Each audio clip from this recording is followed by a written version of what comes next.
हिंदुस्तान भर में मुसलमानों के खिलाफ नफरत भड़काने की साजिश जोर और शोर से जारी है। गुजरात के भावनगर में यौम आज़ादी की तकरीब में एक मुतनाज़ा ड्रामा पेश किया गया, जिसमें बुर्कापोश मुस्लिम लड़कियों को दहशतगर्द दिखाया गया। वीडियो वायरल होने के बाद दुनिया भर के मुसलमानों में शदीद गम और गुस्सा पाया जा रहा है। भावनगर के कुम्हारवाड़ा स्कूल में यौम आज़ादी के मौके पर एक ड्रामा पेश किया गया।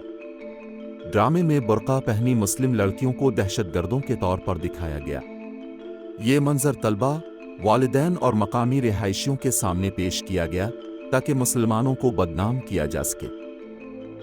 ये नापाक हरकत काबिल मजम्मत है। स्कूल इंतज़ामिया की इस हरकत को मुसलमानों को बदनाम करने और इस्लामोफोबिया फैलाने की साजिश करार दिया जा रहा है ताकि हिंदुस्तान की यकजहती को तबाह किया जा सके।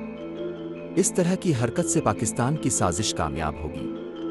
वहीं तालीमी इदारों में मुसलमानों के खिलाफ नफरत के फ़रोग़ पर भी सवालात उठ रहे हैं। हुक्काम ने तहक़ीक़ात का आगाज़ किया है, ताहम मुस्लिम तंजीमों ने सख्त कार्रवाई का मुतालबा किया है। ये वाक़या मुसलमानों में अदम तहफ़्फ़ुज़ के एहसास को गहरा कर रहा है। इस मामले पर अपनी राय का इजहार करें और इस खबर को दूसरों तक पहुँचाएँ।